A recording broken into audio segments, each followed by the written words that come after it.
prochain mic. Alors, est-ce que quelqu'un d'entre vous voudrait bien commencer avec une première petite question? Alors, juste là-bas au fond, s'il vous plaît.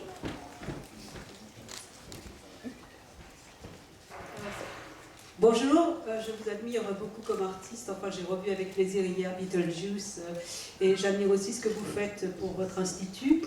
Voilà, je voudrais savoir si vous pensez quand même que les choses ont un petit peu évolué ces dernières années au niveau de la possibilité d'être réalisatrice. Et alors, bien que ça n'est pas tout à fait en rapport, je voudrais savoir si vous soutenez ou si vous avez soutenu un mouvement comme MeToo, par exemple. Et est-ce que vous seriez prête à aller jusqu'à la discrimination positive pour l'égalité entre les hommes et les femmes, enfin au niveau du cinéma, mais je pense que c'est dans toutes les couches de la société de toute manière. Voilà, est-ce que vous seriez même jusqu'à la parité, bien que la parité, bon, ce soit plus politique. So a few... Let me take this. Did you understand? Jenny didn't parler français. Okay, so first of all, she said she admires so much your work. She watched Beetlejuice with a lot of pleasure. Again, yesterday that was being screened. And she has a couple, you have a few movies being screened here, including Beetlejuice. And she's, first of all, wondering if you things have evolved for the better in the past few years in regard to more women directors. And secondly, your feelings about the Me Too movement. And thirdly, what do you think about positive discrimination in regards to, for example, pushing female directors? Okay, so you'll remind me if I forget. No, things have profoundly not gotten better for female directors. You just have to look at the numbers, which come out every year. And between last year and this year in the United States, it went down. So you can't even say, well, you know, in 50 years we'll achieve equality based on the numbers, because it's just abysmal, and it's an embarrassment how few female directors there are, because film schools in the United States are half women. So it's not like you can claim, well, there's a shortage of female directors. And then the second part was... The second part was about the Me Too, and the third part about positive discrimination.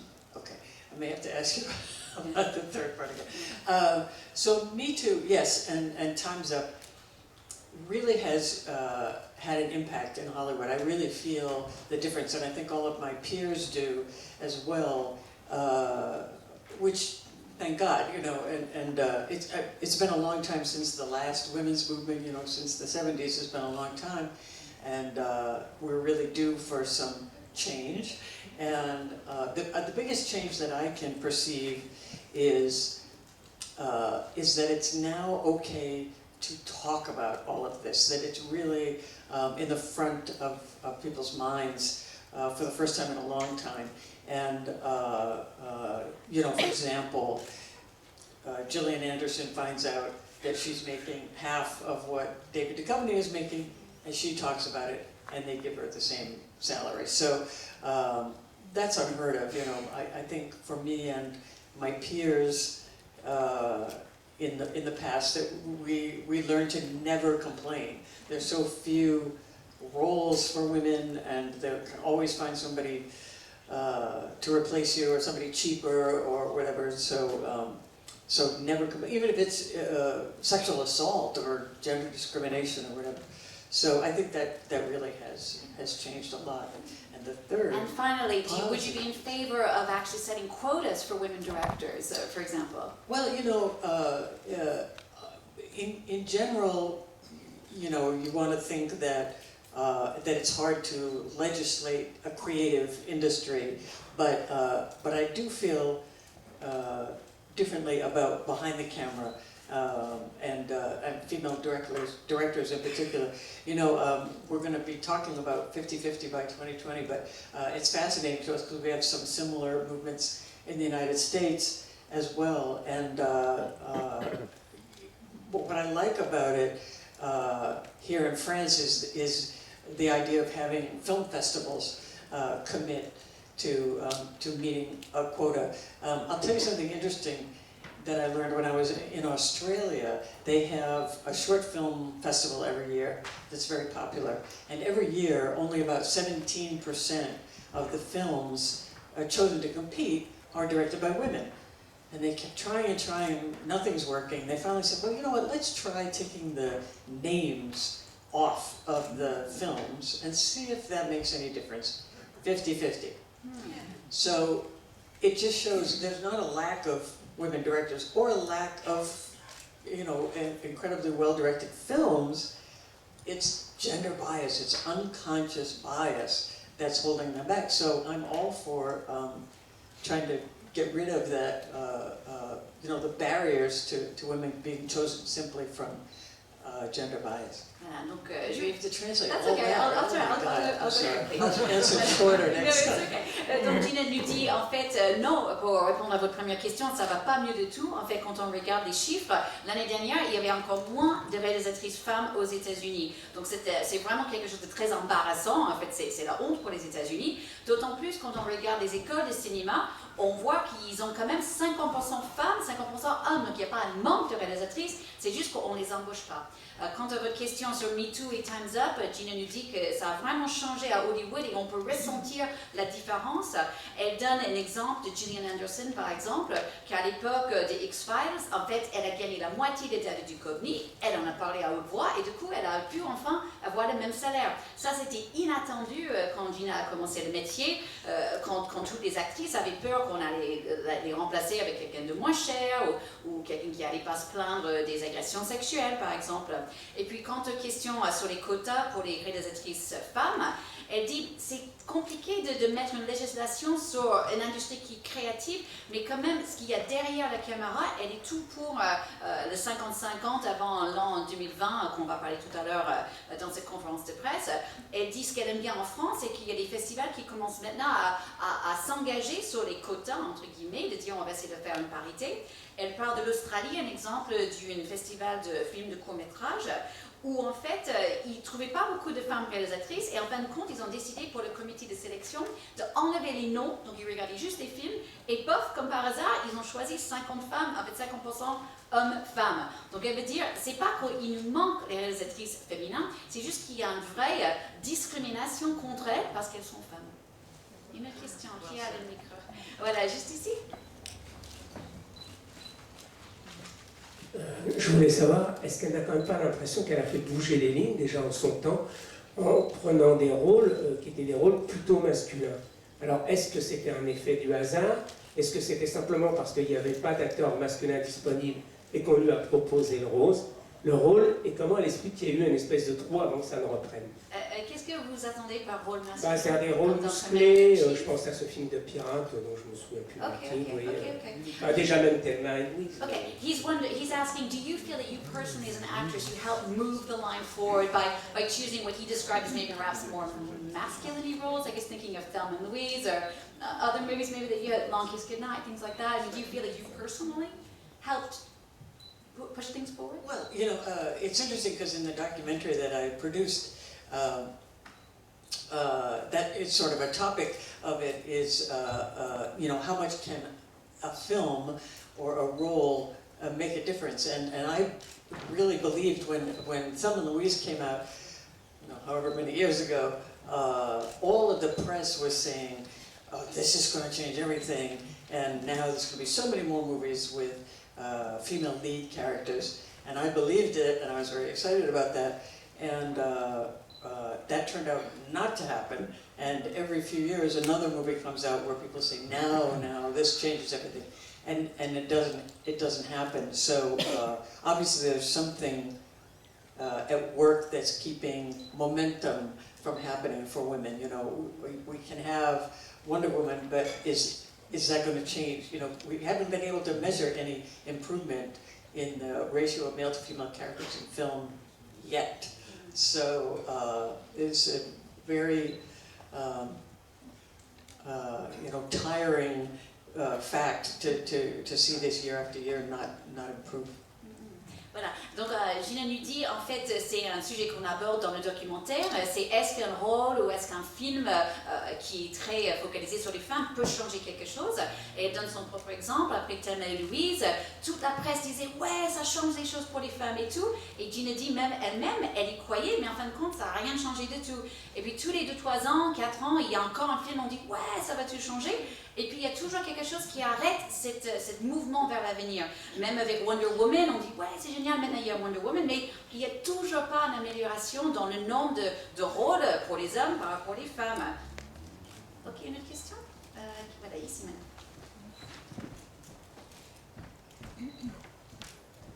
Alors, moi, je viens de l'Europe du Sud-Est, d'ex-Yougoslavie, et j'aimerais bien savoir,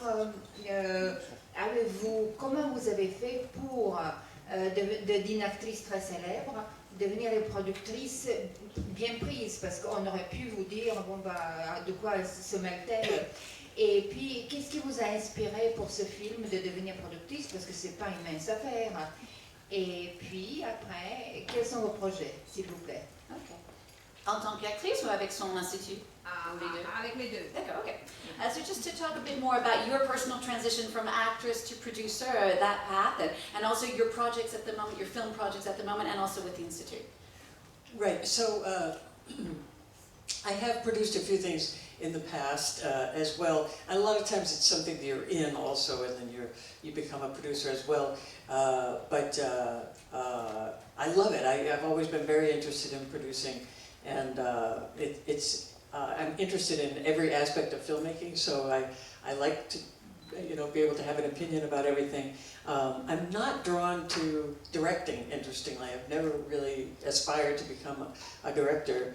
I don't actually want all of those jobs. But let me think. So I now have, I'm on the 3rd season of Glow, which just came out very recently on Netflix. And I have a couple of other projects that I'm excited about that are in the works. Nothing that I can really announce yet, but I remain optimistic. Ok, d'accord. Donc elle dit, elle avait déjà produit des films dans le passé, plus souvent les films dans lesquels elle jouait. Elle dit, elle adore la production, elle est intéressée par tous les aspects du cinéma, mais elle n'est pas attirée vers la réalisation. En fait, drôlement, il y a d'autres femmes qui voudraient ce boulot. Actuellement, elle travaille sur la 3e saison de la série Glow sur Netflix. Et puis, elle dit qu'elle a quelques autres projets en fait en chemin, mais rien à confirmer pour l'instant. Voilà, et voilà, juste ici. Je voudrais savoir si vos convictions, vos engagements ont pu influencer votre propre carrière dans les rôles que vous avez acceptés, peut-être dans les refus que vous avez été amené à faire. Est-ce qu'il y a eu une interférence, une opposition entre ce que vous pensez, le combat que vous menez, et votre propre situation dans le cinéma américain? Si j'ai bien compris. The question is more about if your beliefs and what you think, what you're hoping for the future of cinema for women, the influence it had on your own career, perhaps roles that you took or didn't take because of your beliefs, and just talk a bit more about that, the interference that, they might have, the conflict that might have arisen from your beliefs and Hollywood. Right. Well, I've always been very particular about what roles I said yes to. And in the beginning, it was really more a matter of wanting to find parts that I found challenging as an actor. Do I get to do a lot of interesting stuff? Like that I would rather play the baseball player than the girlfriend of the baseball player. I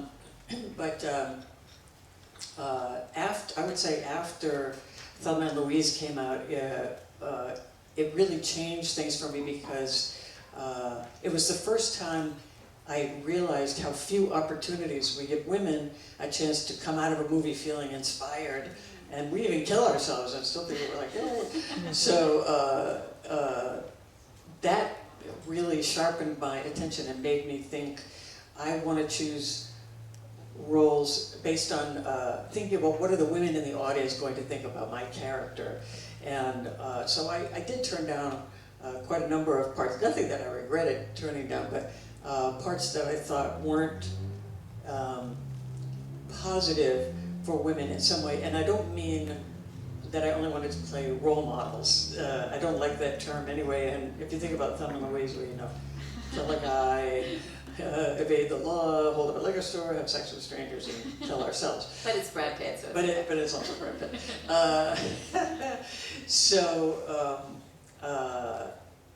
But it's definitely had an impact on what I've said yes to and what I've said no to. Elle dit oui, effectivement, ça a eu un impact sur mes choix dans mes rôles.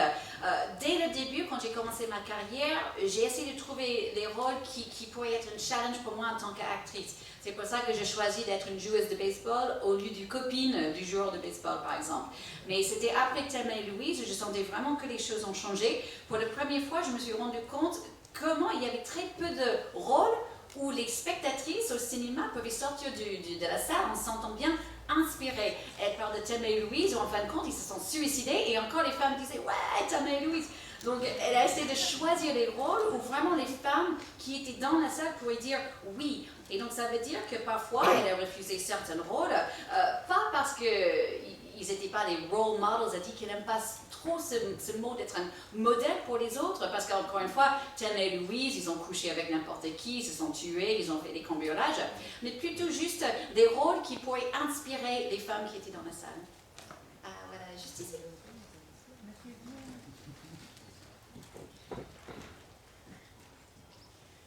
Seeing the documentaries, I thought what a loss. A lot of women who didn't get to make as much movie as they could have. I just realized you were speaking English. Okay. Okay, start over. I start over. Watching the movie, I thought, what a loss of talent, of human lives, of people who haven't worked as much as they could have. Is there something that can be done still for them to get more attention or more whatever? La question était un peu sur le talent gâché depuis des années qu'on voit dans le documentaire des réalisatrices qui n'ont pas pu faire le boulot qu'elles voulaient. Est-ce qu'il y a encore de l'espoir pour elles? Yeah, I really think about that too. That was very impactful, especially about the women who started out with promising careers as directors and then never worked again. It's incredibly dispiriting and unfortunate, and you know, you can actually think about this in terms of all sectors of society. What kind of talent are we missing out on? And even, you know, very far into the past, what composers and artists and people have we missed forever out on their talents because they were discriminated against for being women. So it is all very dispiriting, but you know, we have to remain optimistic. Obviously, change does happen sometimes. It usually happens in fits and starts, but I feel still optimistic that we will see dramatic change. Okay, I'll say that the area of the entertainment industry where I think we will see the quickest and biggest change is children's on-screen representations, and this is the area that I'm focusing on, but it's the easiest thing to change, first of all, because the next program or movie somebody makes can be gender balanced. You can go from horrible imbalance directly to 50-50 without any intermediate steps.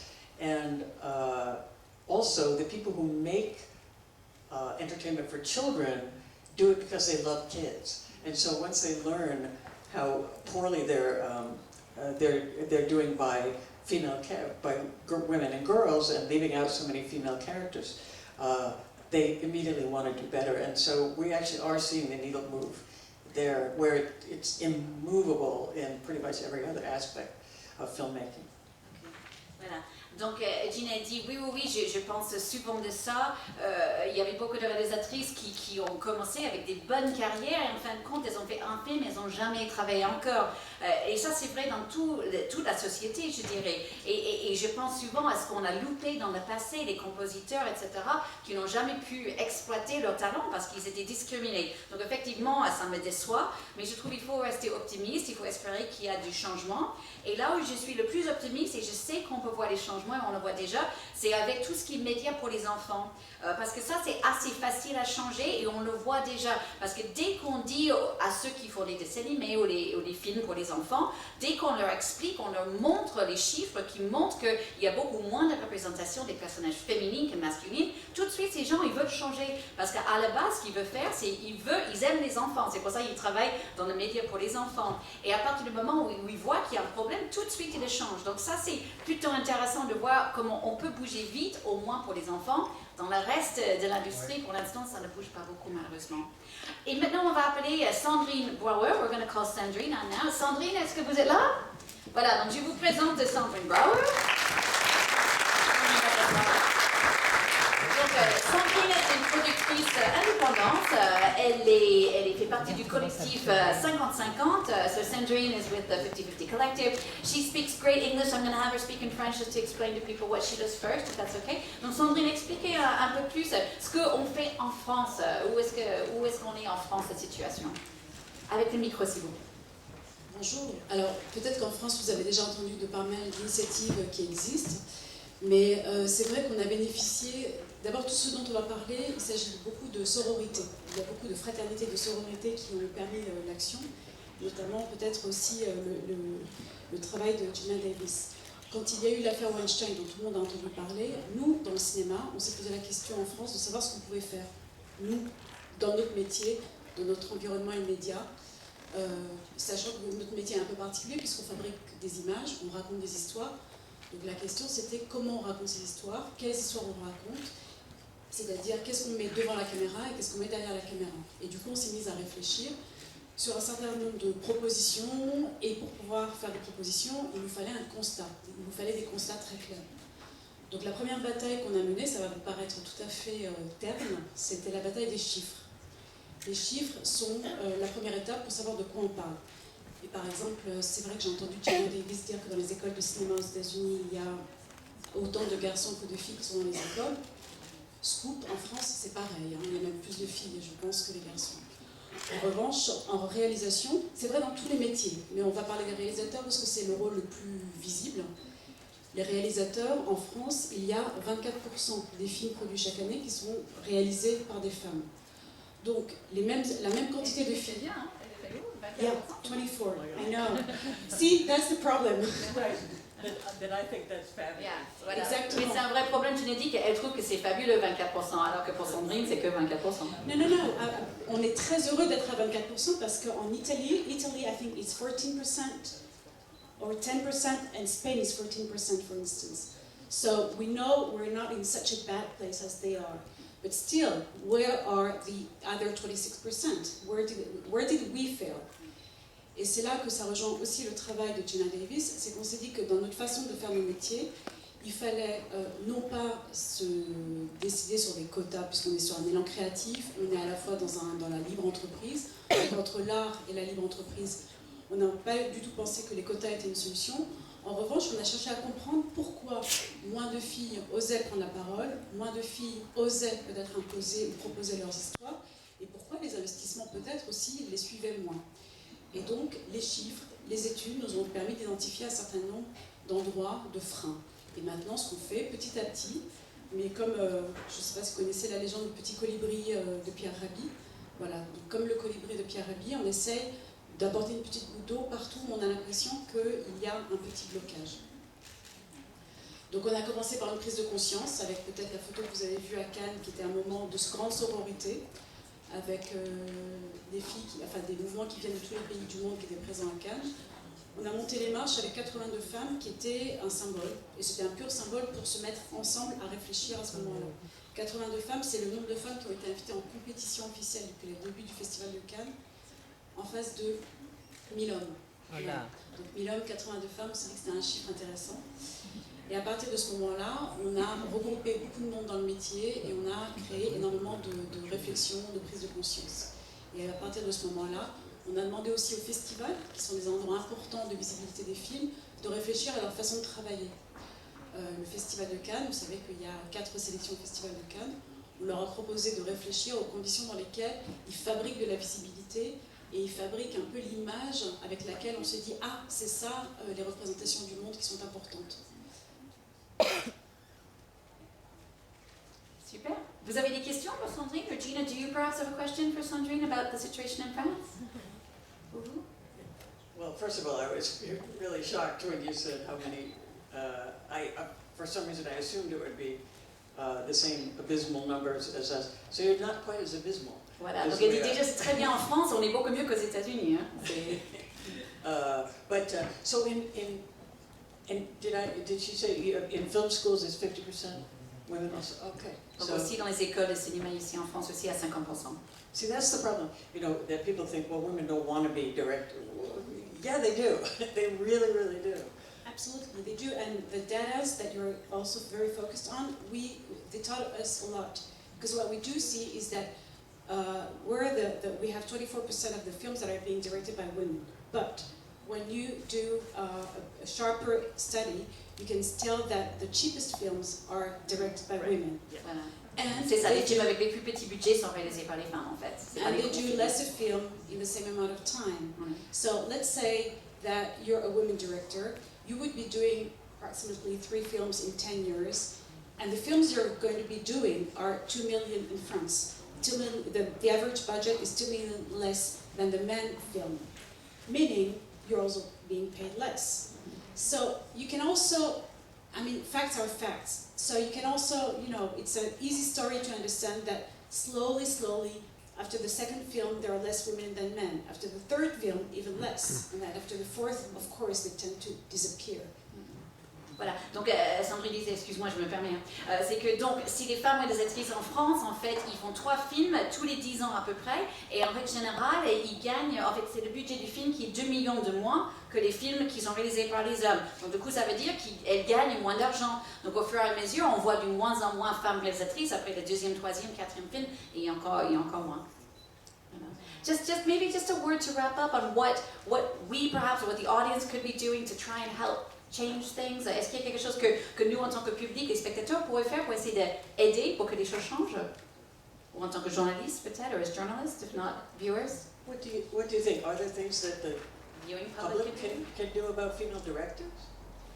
I don't know if it's much about female directors. I think that, we were talking a lot about the male gaze. Yes. I'm not sure we should be that sharp about saying that it's a female film, Right. a female film or a male film. I think what is important, maybe, is to sharpen our understanding of what we call a male gaze or a female gaze, and make sure we understand stereotypes. Any stereotypes, by the way? Probably that's the artist's job, and we could certainly help him to that too.